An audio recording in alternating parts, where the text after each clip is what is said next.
Olá, boa noite. Domingo, 3 de abril de 2022. Começa agora mais uma edição do programa 62 Minutos, uma produção independente que analisa os principais acontecimentos da semana. Um espaço para entrevistas e opinião com liberdade. Seja muito bem-vindo você que nos acompanha pelas nossas redes sociais e também pela TV Jovem Pan. Eu sou Silvio Navarro e divido essa bancada com Rose Rocha, Augusto Nunes e, a uma tela de distância, Paulo Figueiredo, direto dos Estados Unidos. Boa noite, Rose. Boa noite aos colegas de bancada e, sobretudo, a você que faz este programa com a gente. E antes de começar o nosso debate, eu quero lembrar que você pode mandar o seu comentário e participar dos 62 Minutos pelas redes sociais, Twitter, Instagram, Facebook, Getter, @P62Minutos. Assine o nosso canal no YouTube. E não esqueça de ativar o sininho para ser avisado dos novos conteúdos. Boa noite, Augusto Nunes, meu parceiro. Boa noite, grande Silvio. Boa noite, Rose. Boa noite, Paulo. Boa noite a você que nos acompanha. Paulo Figueiredo, tudo bem por aí nos Estados Unidos? É sempre uma maravilha. Bom, mesmo com o Joe Biden, está sempre uma maravilha, bem melhor do que no Brasil. Boa noite a vocês aí no estúdio, boa noite a vocês em casa que nos acompanham. Eu queria reforçar o convite que a Rose fez a vocês, para que vocês se inscrevam no nosso canal no YouTube. É muito importante, porque o crescimento do nosso canal no YouTube, nosso canal próprio no YouTube, é muito importante para o nosso programa. Então faço esse apelo especial a vocês que estão nos acompanhando. Daqui a pouco teremos uma entrevista com a Procuradora da República, Tameia Danelon, professora de Direito, aqui presencialmente no estúdio. Mas antes, vamos ao primeiro assunto de hoje, o Congresso Nacional em xeque, o Poder Legislativo de joelhos. É assim que a semana terminou, depois de mais uma decisão do ministro do Supremo Tribunal Federal, Alexandre de Moraes, contra o deputado Daniel Silveira. Ao obrigar o deputado a usar uma tornozeleira eletrônica dentro do Congresso, o ministro mostrou que sua caneta autoritária não tem limites. O inquérito inconstitucional do STF permite que um único poder investigue, acuse, julgue e prenda. E o pior, por um crime que não existe no Código Penal brasileiro, o crime de opinião. Meu caro Augusto Nunes, começo com você. Bom, a Câmara está acovardada aí desde o começo, desse caso. A Câmara autorizou a prisão ilegal, como veremos na entrevista com a Tameia Danelon, a prisão ilegal do deputado. A Constituição é clara, claríssima. Nenhum deputado, o deputado ele é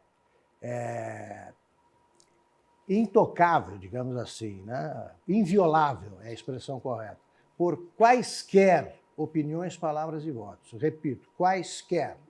Então, ele não pode ser preso. E a emenda constitucional ligada a esse artigo 53 da Constituição diz que um deputado só pode ser preso em flagrante de crime inafiançável. Não é o caso.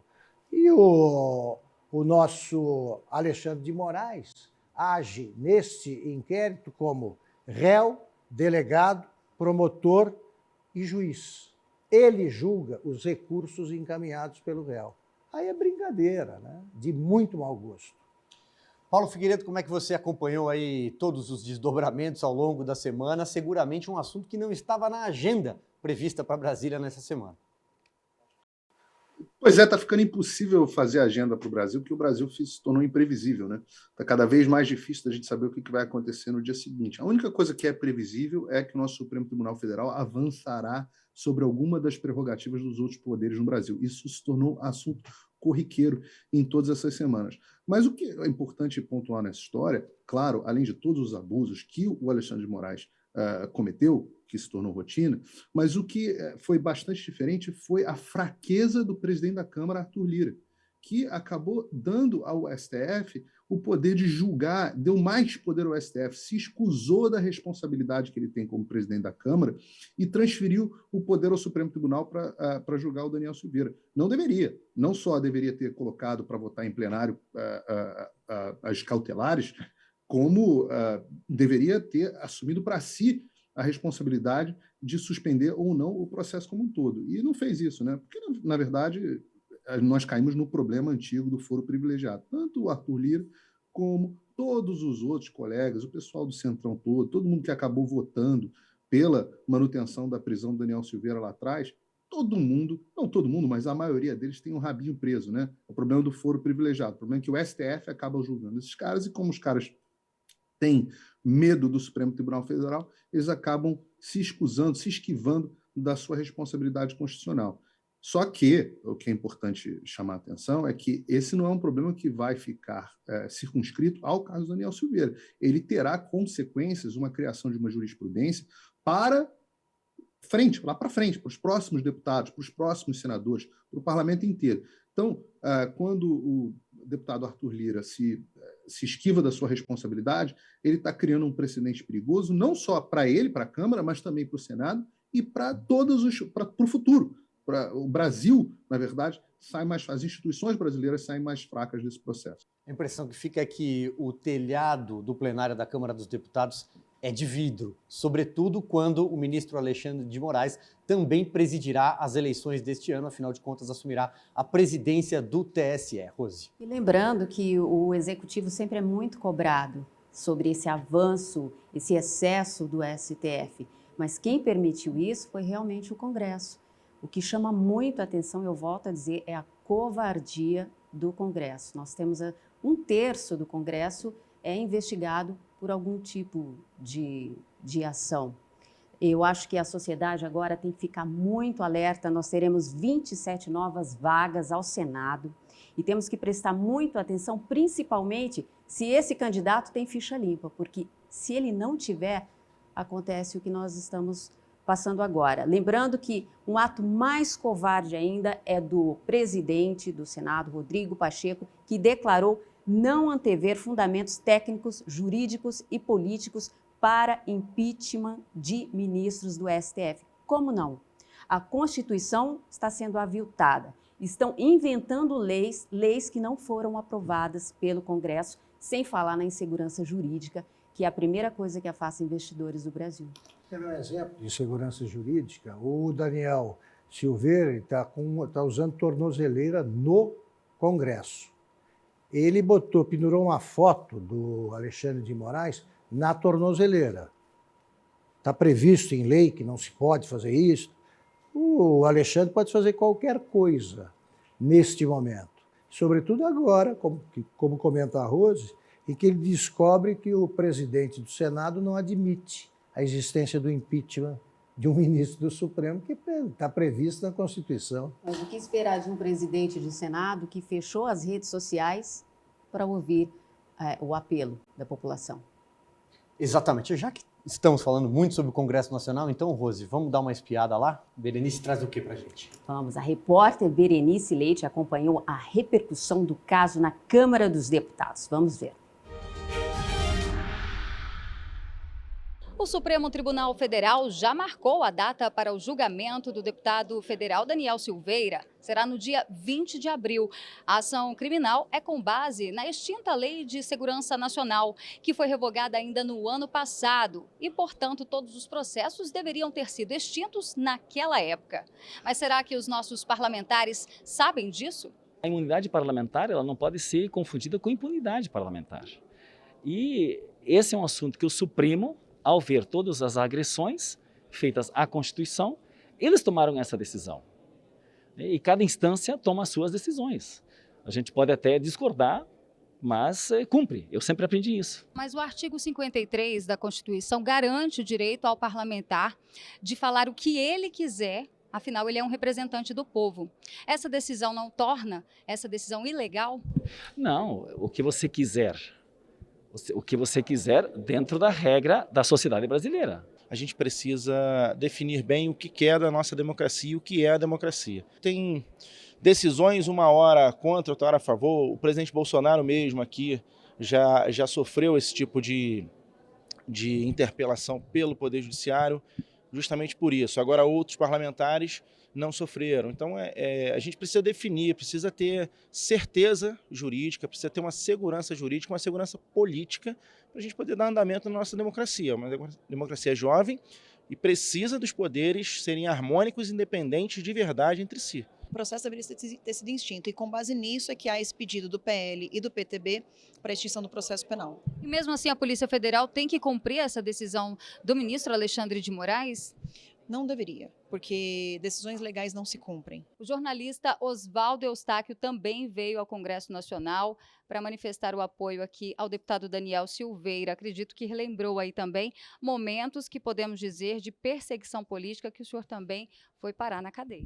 Somos presos políticos. Estou preso nessa cadeira de roda depois de 3 prisões, espancamento, tortura na prisão da Papuda, e depois meu inquérito foi arquivado. Isso que está acontecendo com o Daniel Silveira é uma censura prévia pior do que aquela que eles falaram que tinham no AI-5, naquilo que eles chamam de ditadura e nós chamamos de regime. Quando eu vejo Daniel Silveira impedido de emitir sua opinião, em um momento em que Anitta, Marcelo D2, Lulu Santos vão ao festival Lollapalooza e podem gritar fora Bolsonaro, eu vejo pesos e medidas diferentes, que é um absurdo. Com respeito ao STF, mas o ministro Alexandre de Moraes, eu já pedi, acho que 3 vezes, o impeachment dele, mas eu, como sou um deputado federal, cabe ao Senado, lamento o Senado ser tão omisso, mas não vamos permitir. O ministro Alexandre de Moraes se comporta como uma criança birrenta que não tem apreço pela nossa Constituição, está ignorando todos os dispositivos que se relacionam, né, com esse assunto, para satisfazer uma vontade pessoal, uma vontade própria, executar um desejo de vingança. E para isso está colocando o parlamento de joelhos, e o mais surpreendente de tudo isso é não ver o parlamento reagir. Muito bem, como eu anunciei no começo do programa, a gente recebe agora a Procuradora da República, Tameia Danelon, também professora de Direito. Procuradora, muito obrigado por estar aqui presencialmente e gentilmente atender o nosso convite. Eu que agradeço o convite. Muito obrigada. Procuradora, eu queria começar com uma pergunta retomando o caso Daniel Silveira. Lá atrás, né, em fevereiro do ano passado, quando ele foi preso a mando do ministro Alexandre de Moraes neste novo inquérito para batizado de antidemocráticos ou ataques à democracia, seja lá o que for, é um guarda-chuva para muitas ilegalidades, na minha opinião, mas, enfim, quero ouvi-la sobre o pedido de prisão, baseado na Lei de Segurança Nacional, um entulho da ditadura de 1973, que sobreviveu até setembro do ano passado. Muita gente se pergunta, com base em que artigos dessa lei, que por sinal já é obsoleta, ele poderia ser punido e que tipo de punição ele receberia? O Ministério Público, por exemplo, diz que poderia ser enquadrado em crime de coação ou incitação à violência aos ministros, mas do ponto de vista do Código Penal brasileiro, qual é a punição prevista? Olha, do Código Penal poderia ser algum crime contra a honra, e de fato ele foi denunciado por crimes contra a honra. Poderia também ser tipificado como um crime de ameaça. Há essa possibilidade de entender que ele estava ameaçando os ministros, embora no meu entendimento não teria ameaça.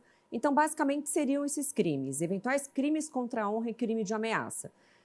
Os crimes previstos na Lei de Segurança Nacional, eles exigem um ato formal, que algo seja feito. Então, por exemplo, tem um crime que é atentar contra as instituições. Atentar contra as instituições é diretamente fazer algo, tentar invadir o prédio de uma instituição, chamar pessoas para hostilizar ministros. O ato apenas dele falar, apenas aquela fala, seriam outros crimes. No meu entendimento, não se configuraria nenhum crime previsto na Lei de Segurança Nacional. Quais crimes? Poderia, eventualmente, crimes contra a honra, porque, de fato, no meu entendimento, ele se excedeu, foi um linguajar não adequado, ele usou palavras muito exageradas em relação aos ministros. Então, poderia, sim, ser um crime de injúria, uma difamação e até mesmo de ameaça, né? Porque se os ministros entendem que foram ameaçados, até poderia se cogitar o crime de ameaça, né? Agora, a prisão, não sei se já posso falar sobre a prisão, vocês querem não, claro, que... O julgamento está agendado para o dia 20. É possível, sim, que seja condenado, dado o histórico de corporativismo da Corte e o histórico de decisões, né, recentes. Né? Sim, sim. Agora, ainda que se entendesse que ele praticou crimes contra a honra ou crimes de ameaça, que são crimes praticados pela palavra, ele não poderia ter sido preso e, na minha opinião, também nem poderia ter sido processado, Por quê? Porque os parlamentares têm a imunidade parlamentar que está prevista no artigo 53 da Constituição. Eles são imunes em relação às suas opiniões, palavras e votos. Então, ainda que eles pratiquem um crime muito grave pela palavra, eles teriam essa imunidade. O segundo ponto, que a prisão não se sustenta, além da imunidade, seria que a própria Constituição também diz que os parlamentares só podem ser presos pela prática de crime em flagrante delito e crimes inafiançáveis. Crime contra a honra não são inafiançáveis, crimes de ameaça não é inafiançável, até porque depois foi concedida uma fiança a ele. Decisões completamente contraditórias, é um imbróglio jurídico esse inquérito, né? Eu, como professora de processo penal, tenho muita dificuldade de destrinchar e mostrar para os meus alunos, né? E o crime também não era em flagrante delito. Não é porque o vídeo estava no ar, o vídeo com as supostas ofensas, que transforma um crime em infração em flagrante delito. Então, era completamente ilegal e inconstitucional essa prisão, não tem qualquer tipo de embasamento jurídico. E, além disso, ele ficou preso por muito tempo. O prazo máximo, ainda que se entenda que seja uma prisão em flagrante, o máximo poderia ser 24 horas, e não mais que isso. O relaxamento ocorreu só em março, salvo engano, Augusto. Eu pergunto o seguinte também, se ele for condenado pelo Supremo no dia 20, essa decisão precisa ser referendada pelo Congresso ou não volta pela Câmara ou não volta mais a ser examinada pelos deputados? Não, a condenação não precisa. Ele sendo condenado, como o Supremo é a última instância, ele não teria a quem recorrer, já seria uma aplicabilidade imediata. Depende do tipo da pena, da quantidade da pena que ele vai receber. E se for, por exemplo, até 4 anos, ele não precisa ser detido, não precisa ser preso. Ele pode prestar serviço à comunidade. Agora, veja, tem uma questão... Perde o mandato? Sim, porque um dos efeitos da sentença penal condenatória é a perda da função pública. Qualquer servidor público, quando é condenado, em última instância, ele perde a função pública. Então, seria uma consequência. Agora, só um outro dado, a Lei de Segurança Nacional ela foi revogada. Ocorreu a chamada abolitio criminis, quando se abole aqueles tipos penais. Então, está uma questão muito nebulosa, porque agora a Procuradoria-Geral da República, quando fizer o seu parecer final no processo, vai dizer se a conduta dele se enquadra em algum outro artigo. Há quem defenda que abolidos os crimes estão, e só ficariam os crimes contra a honra. Está muito confuso tudo isso. É a chamada letra morta, né? É uma lei chamada de letra morta. Trazer o Paulo Figueiredo aqui para a conversa. Diga lá, Paulo. Boa noite, doutora. Minha pergunta é a seguinte. Eu, pela primeira vez, vi o caso... O Daniel acabou colocando a tornozeleira não por medo da entrada da Polícia Federal dentro da Câmara, mas no final das contas acabou colocando porque teve os seus vencimentos penhorados, confiscados, não sei qual é o termo correto, pela Suprema Corte, que no final criou uma multa combinatória para uma das partes no processo penal. E até onde eu sei, existe até jurisprudência do STJ proibindo esse tipo de prática. Queria perguntar se na sua experiência como procuradora, a senhora já tinha visto isso acontecer em alguma ocasião? Não, nunca vi. De fato, não existe no âmbito da justiça criminal essa aplicação de multa. Porque, veja, o Estado ele tem o poder da força. Então, se é expedido, por exemplo, um mandado de prisão, a polícia tem que prender. A pessoa não tem que se apresentar para ser preso. Sabendo onde a pessoa está, a polícia vai lá e prende. Mesma coisa no caso de tornozeleira eletrônica. Então, não existe essa figura de se aplicar uma pena para enquanto a pessoa não se entrega, ou enquanto a pessoa não se submete a colocar uma tornozeleira. Isso não existe. Isso não existe. Agora, nem essa tornozeleira poderia ser colocado nele, porque uma tornozeleira eletrônica é uma medida cautelar diversa da prisão, ou seja, a pessoa foi presa, quando foi presa preventivamente, tem vários tipos de prisão, né? Tem a prisão em flagrante e tem a prisão preventiva, quando o juiz decreta a prisão. Só que deputado não pode ser preso preventivamente, só em flagrante. Caso a pessoa seja presa preventivamente, uma condição para que ela seja solta é a colocação da tornozeleira eletrônica. Mas como parlamentares não podem ser presos preventivamente, não pode também ser colocada a tornozeleira. E não pode aplicar multa enquanto ele deixar de se oferecer para colocar a tornozeleira. É um imbróglio jurídico, não tem base legal na Constituição nem no Código de Processo Penal. Eu queria saber, por exemplo, o seguinte, como lembrou o Paulo, bloqueou os bens e estabeleceu uma multa de 15 mil por dia, que chega ao quê? A 400 450 mil, que é maior que o salário mensal dele. Existe algum critério para a fixação do valor da multa? Então, no direito penal, não existe essa possibilidade de você criar uma multa, mas no direito civil, né? Então, por exemplo, o juiz é uma decisão, vamos supor, né? O juiz é uma decisão para... Vamos pegar aquele caso do próprio inquérito das fake news, né? Quando determinou que a revista Cruzoé tirasse aquela matéria do ar, né? Num processo, se fosse um processo civil, é possível, sim, aplicar uma multa. Enquanto o jornal não descumprir, vai ter uma multa diária. Isso é possível. O valor depende muito da pessoa a qual vai recair essa medida. Então, tem que ver a condição econômica dela, tem que ver o dano, se está causando dano a alguém. Agora, nestes casos, eu nunca vi, há 22 anos que eu sou procuradora da República, que sou professora de processo penal, eu nunca vi uma aplicação de uma medida de caráter civil, né? E 15 mil reais, obviamente que não é um valor razoável, porque é quase o valor do salário, né, do deputado.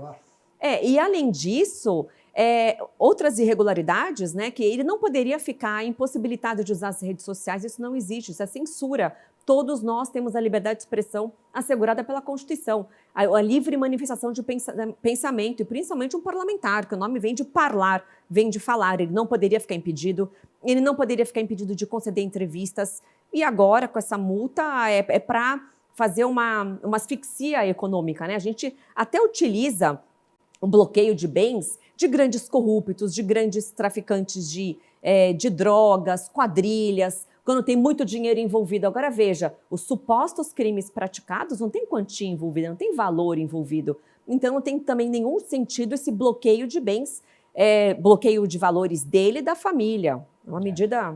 Procuradora, por falar em nunca vi, uma reportagem da Revista Oeste, publicada neste final de semana, reportagem de capa, ouviu uma série de juristas, especialistas, apontando nunca ter visto uma perseguição feita por um ministro do Supremo Tribunal Federal a um parlamentar, a um deputado, pelo menos não desde a redemocratização do país e debaixo de um inquérito, um guarda-chuva, como eu disse, que não tem escopo claro. O Ministério Público é desdenhado, sim, neste inquérito. Ele tem prazo infinito e a defesa, às vezes, alega falta, né, determinados impedimentos. Há casos de pessoas investigadas que tiveram sigilos devassados que até hoje sequer sabem por quê, que tipo de crime pode ter sido acusada.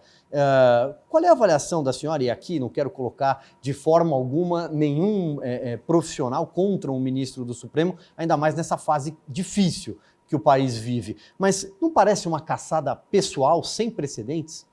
Então, isso fica um pouquinho difícil da minha opinião, né? Eu gosto de me ater mais aspectos técnicos e jurídicos, né? Então, não vou dizer se é uma perseguição ou não, acho que isso fica mais a cargo de vocês e dos ouvintes, né? Mas, de fato, são decisões jamais vistas, né? O próprio inquérito das fake news, que o próprio ministro Marco Aurélio apelidou de inquérito do fim do mundo, é um inquérito que tem, eu falo para os meus alunos, que tem mais de 9 inconstitucionalidades, né? O próprio Supremo tem uma súmula que determina que toda investigação criminal deve ser concedida à vistas aos investigados, aos advogados, e isso foi negado. Demorou-se meses para que os investigados tivessem acesso, para saber se eles seriam, quando eram intimados, inclusive parlamentares, né? Eles não sabiam se iam depor como investigado, como testemunha, muda o caráter. Quando você vai depor como investigado, você tem um direito constitucional de permanecer calado. Você tem que estar junto com o advogado. Se você vai falar como testemunha, você não pode se calar. Você vai responder até por falso testemunho. Então, muda a figura jurídica. E isso eles não sabiam. E não tinham acesso. Depois foram ter acesso aos autos, não foi na integralidade. Então, isso jamais foi visto. E salta aos olhos mesmo alguns posicionamentos, principalmente do relator, o Alexandre de Moraes. Paulo Figueiredo. Eu tenho uma pergunta a respeito dessa questão da tese do abolício crimes.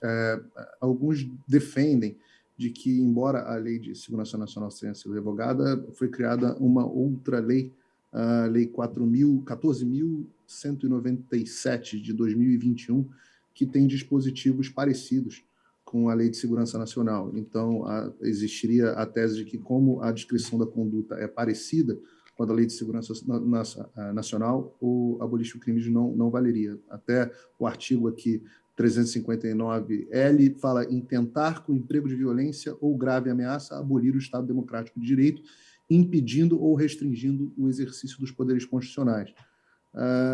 Aqui, artigo 17, tentar mudar com emprego de violência ou grave ameaça a ordem ou o regime vigente ou o Estado de Direito.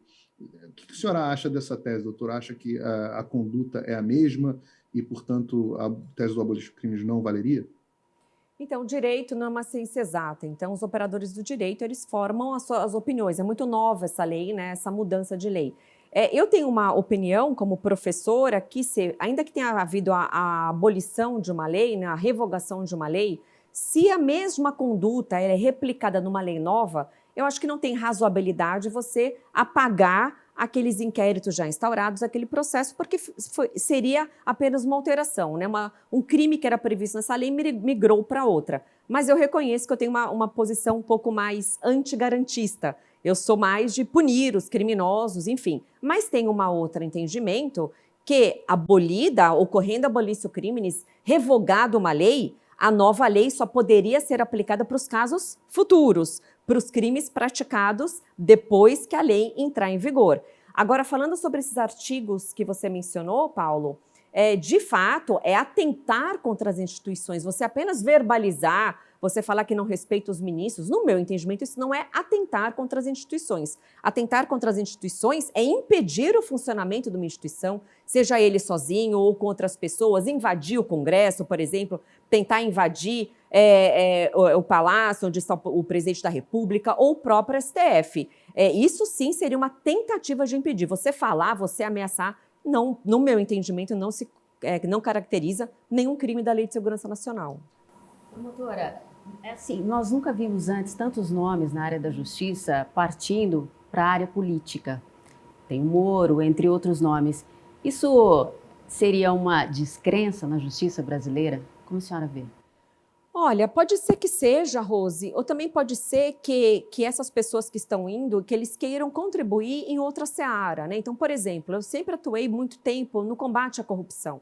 Em 2015, nós fizemos aquela campanha 10 medidas contra a corrupção, onde foi arrecadado mais de 2 milhões de assinaturas. Eu fui muito atuante nessa coleta de assinaturas, que era para enrijecer a lei, era para aumentar as penas do crime de corrupção, tornar a corrupção de altos valores crimes hediondos, enxugar a imensa quantidade de recursos, ou seja, fazer valer a lei, tá? Então pode ser que essas pessoas, seja o meu colega, esse colega Deltan e outros que queiram ir para a carreira política, que queiram tentar contribuir dessa forma, porque os parlamentares não aprovaram essa lei, não aprovaram outras leis importantes. O próprio pacote anticrime, muita coisa importante não foi aprovado. Tinha a previsão da prisão após segunda instância, tinha a previsão de enxugar os recursos e tudo isso não foi aprovado. Então, de fato, o Congresso Nacional não está comprometido com o combate à corrupção. O Congresso Nacional não passa a mensagem de que quer tornar a legislação mais dura. Então, pode ser que seja nesse sentido que muita gente saia da justiça para tentar aprovar essas leis que precisam. Infelizmente, não causa surpresa que o pacote esbarrou no Senado, Augusto.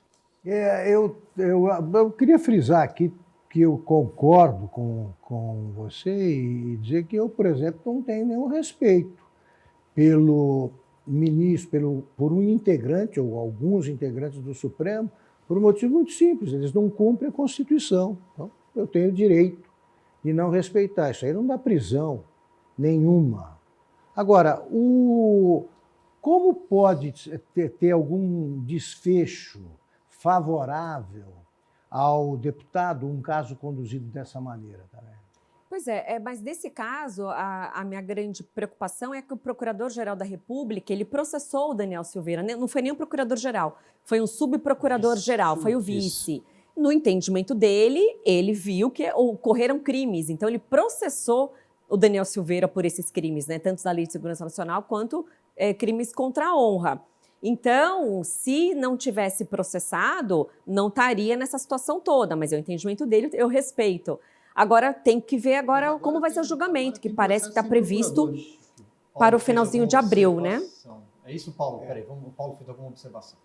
Não, eu ia falar que agora tem inovação de ter processo sem procurador também. Agora tem processo que não precisa mais do Ministério Público. No STF já tem essa inovação jurídica que está acontecendo agora no caso do presidente das vacinas, aconteceu no caso do inquérito do fim do mundo. Agora não precisa nem mais do procurador. Se o procurador não tivesse processado, eles iam dar um jeito. Sim, esse ponto é muito importante que o Paulo trouxe, porque agora, recentemente, a Polícia Federal fez uma investigação e não identificou nenhuma prática de crime de prevaricação por parte do presidente no que se refere à vacina Covaxin, né? E, diante disso, o procurador-geral analisou o inquérito e formou o convencimento dele de que não tinha elementos típicos, não tinha evidência da prática. O que o doutor Augusto Aras fez? Arquivou o inquérito policial.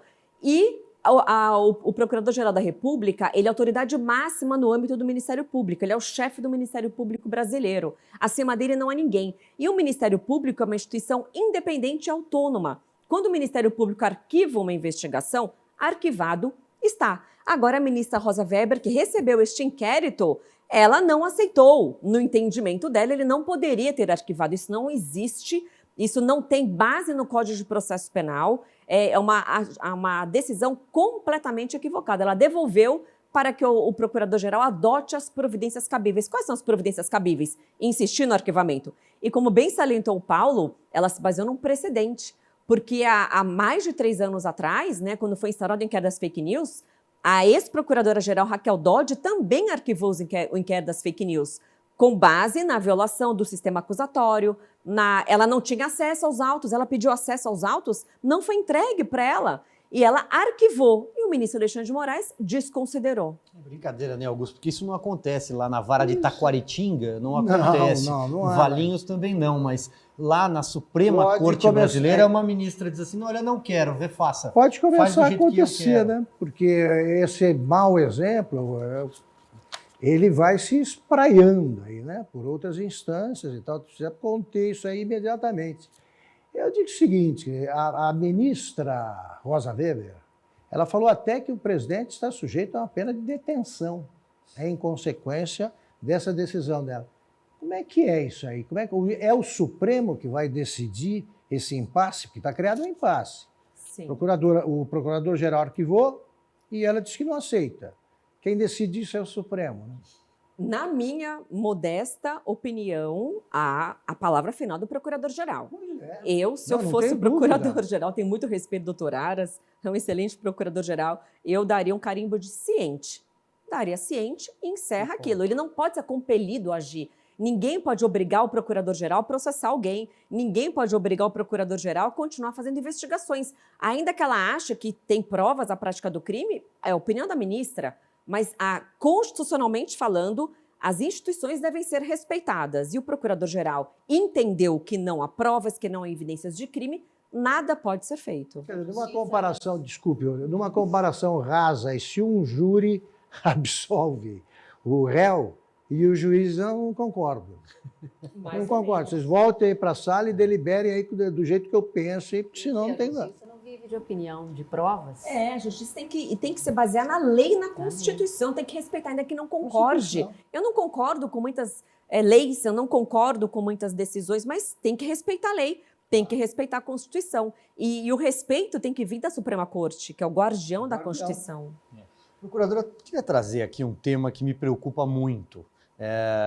Envolve também o ministro Alexandre de Moraes, mas já na seara da justiça eleitoral. Ele vai assumir o comando das eleições no Brasil. Ele presidirá uma eleição acirrada desde já, talvez a mais difícil desde a redemocratização. O ministro Marco Aurélio Mello deu uma entrevista na semana passada à BBC que ele dizia prever tempestades. Palavras do ministro Marco Aurélio. Não é perigoso você ter à frente no juízo eleitoral, um ministro que tem se manifestado desta forma, num outro inquérito no Supremo, onde a bola só cai de um lado do campo?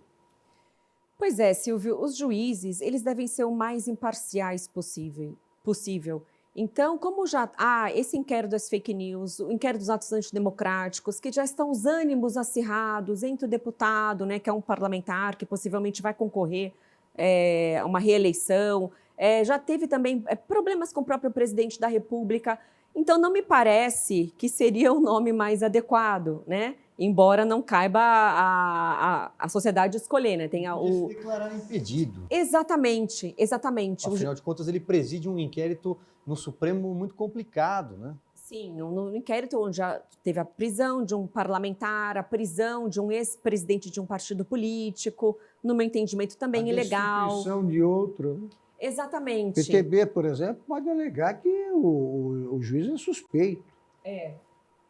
Exatamente. Então, mais adequado seria, no meu entendimento, um juiz que não tivesse... Vamos ouvir o Paulo. Pedir só para aumentar um pouquinho o áudio, produção, por favor. Vamos lá.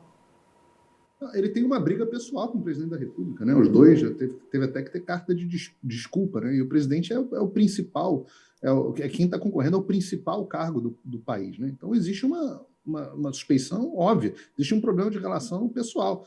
Mas no Brasil isso começou faz tempo já. É importante a gente ficar observando os precedentes. Lá atrás teve muito juiz que tinha que ter se excusado, não foi só no Supremo Tribunal Federal, não, mas em muitos lugares, muito juiz que tinha que ter se excusado de julgamento e acabou não se excusando. No final, hoje, praticamente não tem mais juiz se excusando de nada. Todo juiz pode julgar tudo, não tem conflito de interesse, não existe conflito de interesse em nenhum caso, nunca pega mal, eles podem tudo por quê? Porque não tem fiscalização de lugar algum.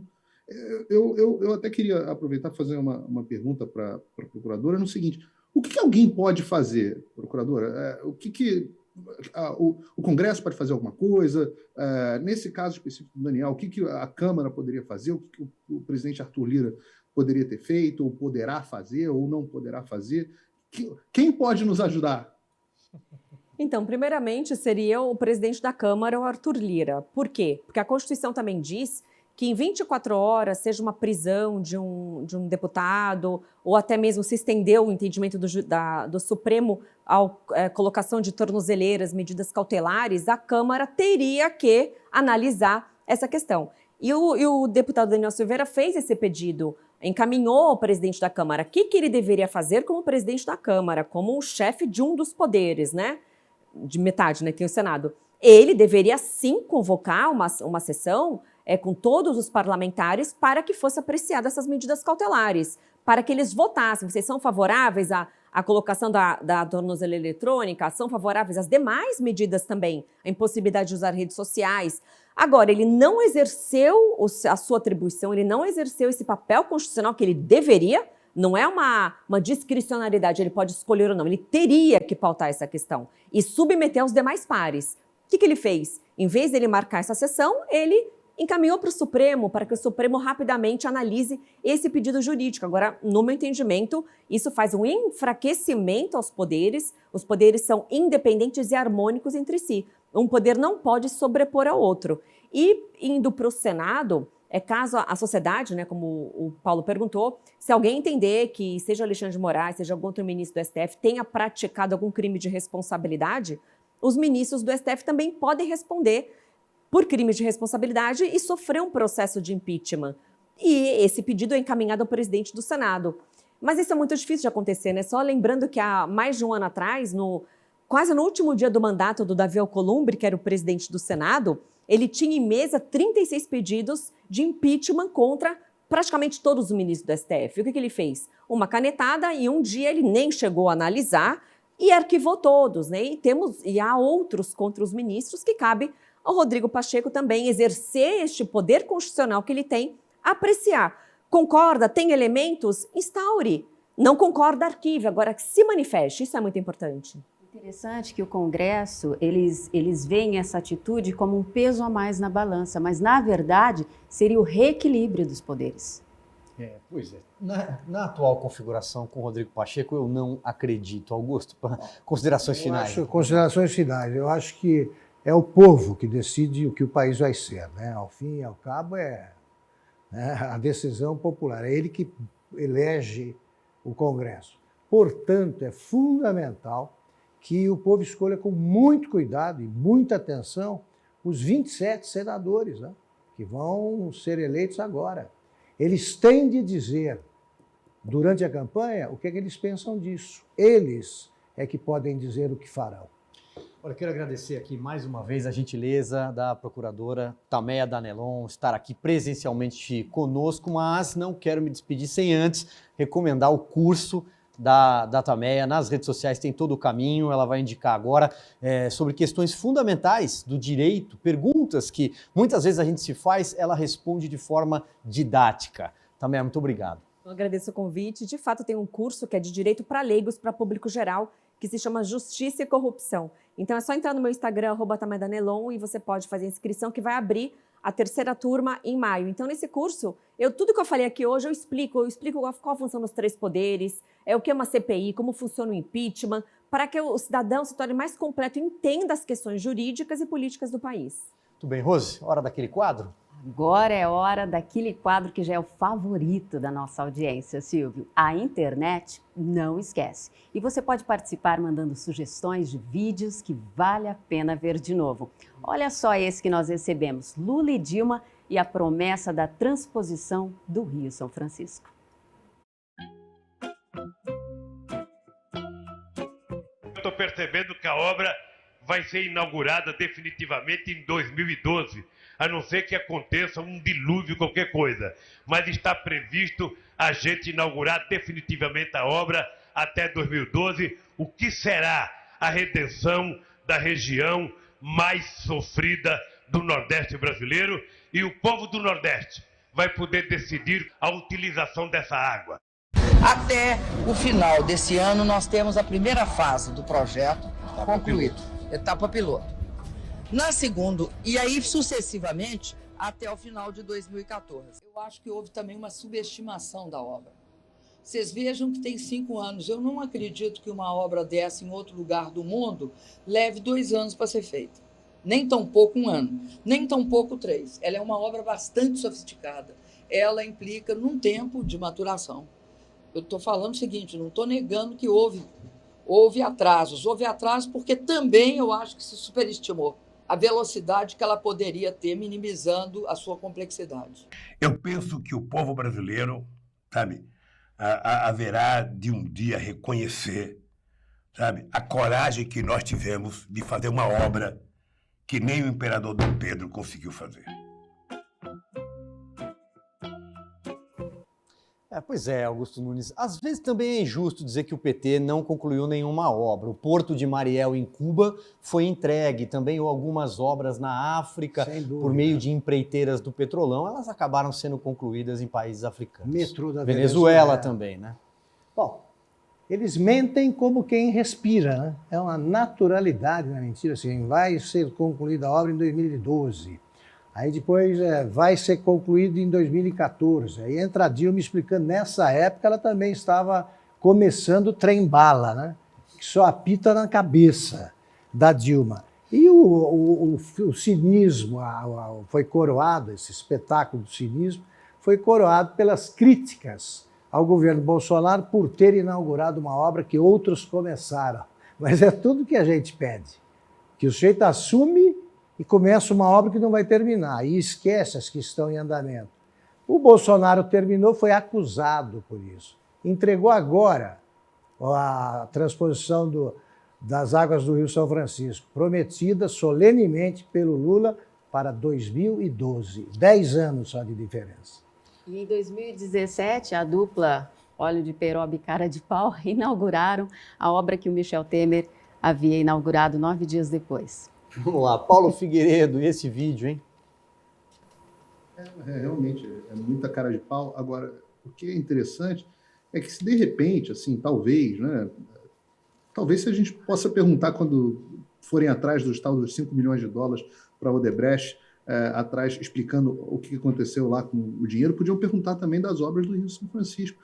Porque foram 12 anos, 10 anos, né, para fazer 12 anos de obra no total, e no final das contas chegou o Tarcísio lá, sentou ali, sem corrupção, trabalho, bonitinho, bunda na cadeira, sentou e inaugurou a obra, e hoje essa obra aí que nem o imperador Dom Pedro entregou, tá aí, funcionou. Então acho que o Bolsonaro e Tarcísio são a dupla que fizeram o que nem Dom Pedro, nem Lula, nem Dilma fizeram. Exatamente. Aliás, vou reforçar o convite. Você que gosta desse quadro, a internet não esquece, pode mandar @P62minutos, manda sua sugestão nas nossas redes sociais. E se você também estiver assistindo o programa e quiser fazer uma selfie assistindo o programa e marcar a gente, postar, nós vamos exibir aqui no final do nosso programa, sempre aos domingos. Falar de eleição agora, semana de intensa movimentação no pelotão que vai disputar o terceiro lugar da corrida presidencial. Começou com Eduardo Leite renunciando ao governo do Rio Grande do Sul para disputar a presidência, mas a vaga do PSDB é do governador de São Paulo, João Dória, agora ex-governador. Magoado, ele chegou a dizer que ia desistir, depois desistiu de desistir. Quem jogou a toalha mesmo e mais rápido foi Sérgio Moro. Eu começo a rodada então com você, Paulo Figueiredo. Eu achei muito revelador. Essa semana foi uma semana muito reveladora e reveladora de várias coisas. Primeiro, nessa questão do João Dória, né, do PSDB, etc. Toda a terceira via como um todo, inclusive o Sérgio Moro. O que revelou é que esses caras não têm voto. O problema todo nessa história é que os caras não têm voto. É aquela história de que casa que não tem pão, todo mundo grita e ninguém tem razão. O problema é que, nesse caso, não é que não tem pão, não tem voto. Os caras não têm voto. O João Dória e o Eduardo Leite ficam disputando para ver quem que vai ter o direito de ter 2% dos votos nas eleições presidenciais.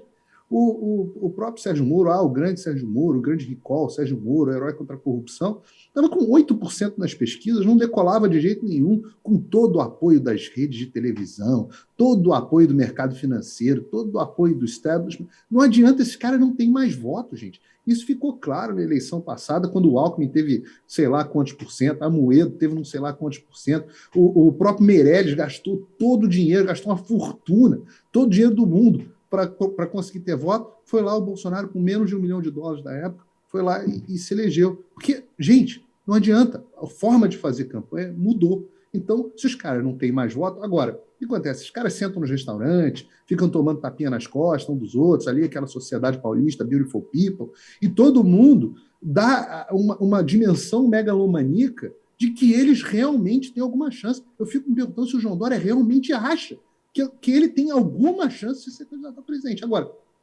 tem algumas boas notícias nessa história. Primeiro, as duas grandes boas notícias que aconteceram. Três grandes notícias. Primeiro, Sérgio Moro traiu o Podemos, e é bom mesmo, porque quem faz trato com o Sérgio Moro tem que saber que vai tomar facada nas costas. O Bolsonaro tomou, por que o Podemos não ia tomar? Então, o Podemos se sentiu traído, é bom que o Sérgio Moro se revelou. Segundo lugar, segunda boa notícia, João Dória não é mais governador de São Paulo. Eu acho que isso é uma notícia maravilhosa para o povo paulistano, e a terceira boa notícia é que o Eduardo Leite também não é mais governador. Então, pelo menos nessa história, já temos algumas boas notícias.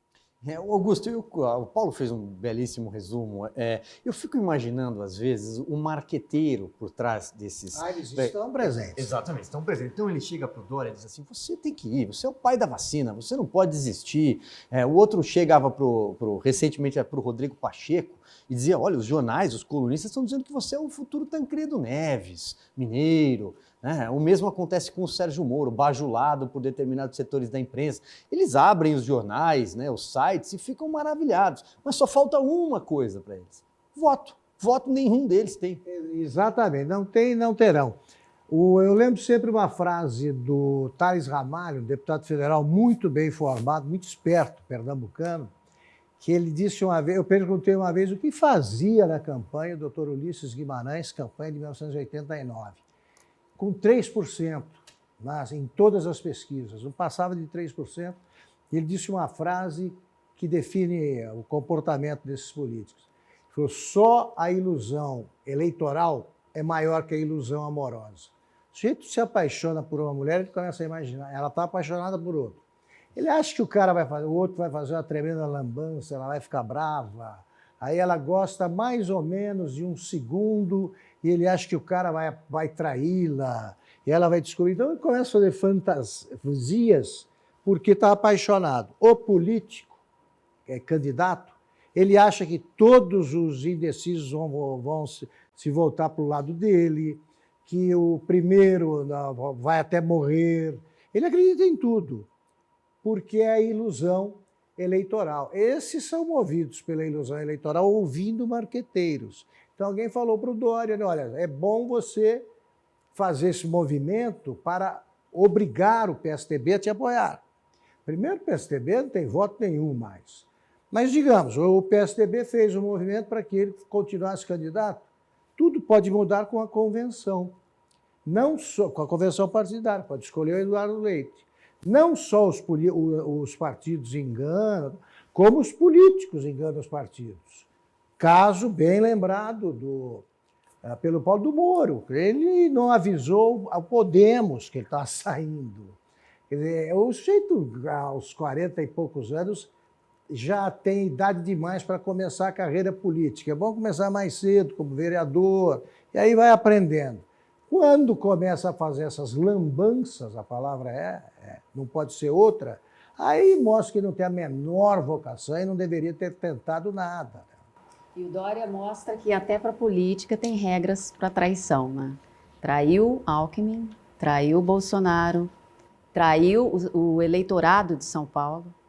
E o Alckmin traiu todo mundo. Tá aí o resultado. Quase traiu o Rodrigo Garcia.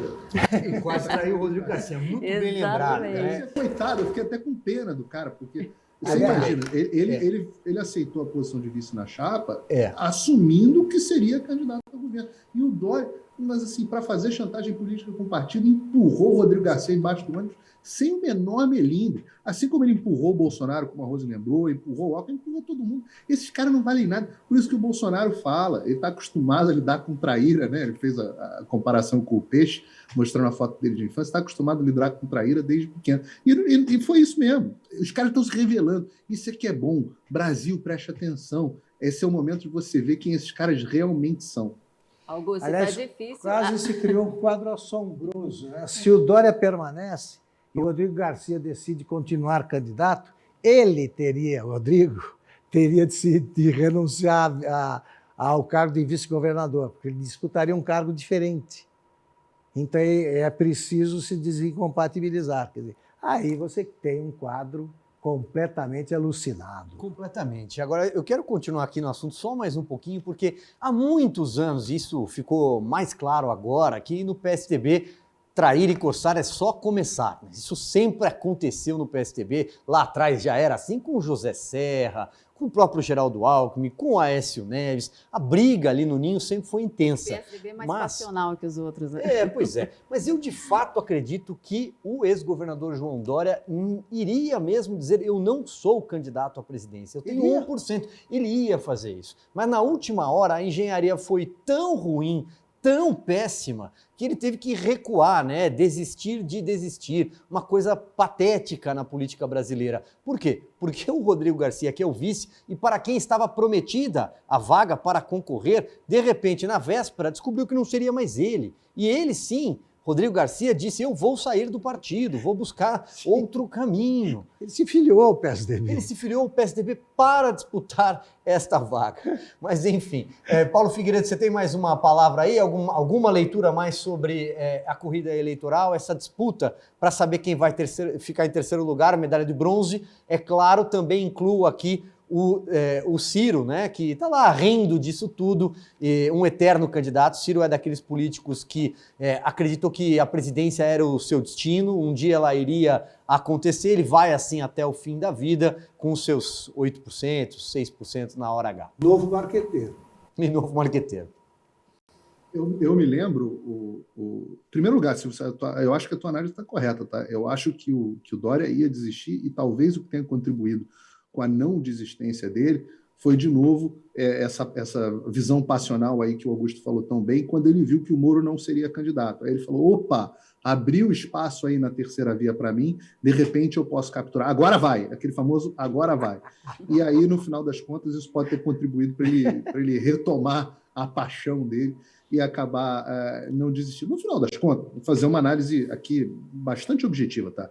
Não existe cenário onde o presidente Bolsonaro não tenha pelo menos 30% dos votos no primeiro turno, e o presidente Lula não tenha pelo menos 30% dos votos no primeiro turno também. Só aí você já tem 60% dos votos, acabou, não tem discussão para a terceira via, não tem espaço para a terceira via, não tem, porque no final o restante acaba muito fragmentado, é muito pequenininho ali, o Ciro está com 8%.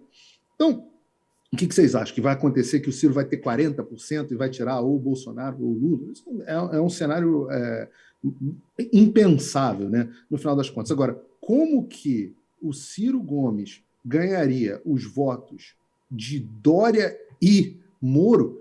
É muito estranho. Tem que fazer assim, o eleitor que fala assim: eu ia votar no Moro, mas agora que o Moro não é candidato, eu vou votar no Ciro, ou eu ia votar no Dória, e agora eu vou votar no Ciro, são animais políticos muito diferentes. No final das contas, o brasileiro vai ter que fazer a escolha que tá posta. Essa é a semana que todo mundo vai ter que cair na real. Meu filho, é Lula ou é Bolsonaro.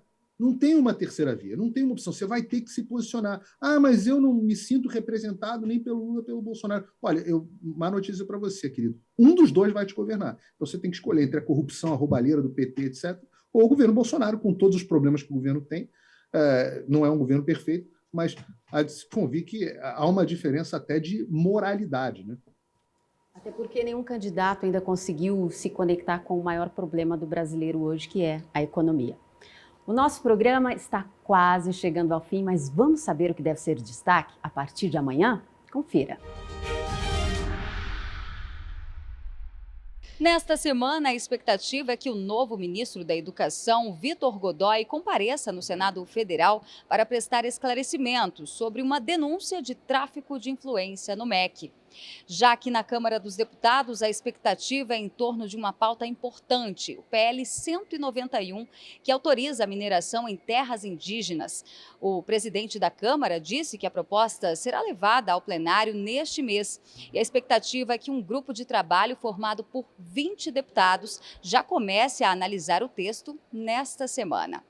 E para fechar a agenda aqui em Brasília, olha, a partir desta segunda-feira estão previstas as eleições para a instalação das comissões permanentes na casa, que dependiam aí do fechamento da janela partidária para finalizar as negociações entre os líderes do colegiado. E com essa última informação, me despeço de vocês. Volto ao estúdio. Muito bem, agora é hora então das mensagens de quem fez esse programa conosco pelas redes sociais. Vamos colocar na tela alguns tweets. Vamos começar pelo Twitter, produção. Primeira mensagem, vamos lá, girando. Nada como encerrar o domingo com jornalistas honestos, capacitados para analisar a política de forma limpa, clara. Vocês nos representam, fazem bem ao país. A Mari Santorça agradece e a gente é que agradece a ela pela participação. Vamos lá, Augusto. Um tweet agora para você. Vamos colocar na tela, vamos lá? Vamos lá. Hugo Freitas diz: 62 minutos é o melhor resumo semanal de notícias. Sempre muito bem afiado, dinâmico e de uma linguagem acessível, juntando o conjuntural e o contexto mais amplo. Parabéns pela iniciativa. Obrigado, Hugo. Vai lá, Rose. Vamos ver aí, vamos girar. Mais um tweet. Vamos lá. Davidson Machado, minha primeira vez, eu já posso dizer que vocês dos 62 Minutos estão ensinando as demais emissoras como fazer jornalismo imparcial, culto e de qualidade. Parabéns. E chegaram mensagens para o Paulo Figueiredo lá, vamos dar uma espiada? Vai lá, Paulo, agora é contigo. José Eduardo A. Leal, rotina de domingo à noite, acontecendo agora, resumo semanal de notícias, simplesmente indispensável, programa 62 Minutos, domingo. Obrigado, José. É isso aí, um olho na tela, um olho no relógio, vamos girando, vamos, mais mensagens, produção. Vindo do Twitter mais uma vez, sensacional esse novo programa, a Jovem Pan merece, é a mensagem do Jesse Freitas, colocou no bolso outras iniciativas das concorrentes, muito obrigado, a gente que agradece, Jesse, e é claro, estamos aqui também aos domingos na tela da TV Jovem Pan. Mais mensagens para o Augusto Nunes? Janete Miller diz: parabéns, vocês nos representam. Vamos continuar tentando mostrar ao STF que eles estão acabando com a nossa Constituição. Os brasileiros não aguentam mais tantos desmandos inconstitucionais. Obrigado, Janete. Mais um, Rose, agora é com você. Girando, girando. Enquanto não mudarmos Câmara e Congresso, vai ser difícil. As próximas eleições serão imprescindíveis. Juarez Melo. Dá tempo para mais um. Vamos lá, produção. Vamos girando. Vai, Paulo Figueiredo. Seica Lima, programa maravilhoso, que mostra a verdade dos fatos com leveza e seriedade. Parabéns. Obrigado, Seica. É isso, quero agradecer demais a você que participou, que mandou a sua mensagem. Mande mais ao longo da semana, a gente também vai recolher. Fica aqui aquele meu convite que eu fiz agora há pouco para você fazer uma selfie assistindo o programa 62 Minutos. Marca a gente, nós vamos publicar, é muito importante a sua participação. Quer escolher um vídeo para o quadro Internet Não Esquece? Manda pra gente também, tem um comentário a fazer, uma pauta, quer sugerir um entrevistado? Aqui a casa é sua. Muito obrigado pela sua companhia, muito obrigado pela sua audiência aqui, um ótimo finalzinho de domingo para você. Boa noite, Augusto, até amanhã. Amanhã tem Direto ao Ponto, né? Teremos, Silvio. Muito obrigado, boa noite, Rose, boa noite, Paulo, boa noite, Silvio, boa noite a você que nos acompanhou e até o próximo domingo. Paulo Figueiredo, grande abraço para você, até domingo. Um abraço a todos e à audiência, até o próximo domingo. Vamos embora, Rose. Uma boa noite a todos e um ótimo domingo. É isso, pessoal. Até o próximo domingo. Até mais.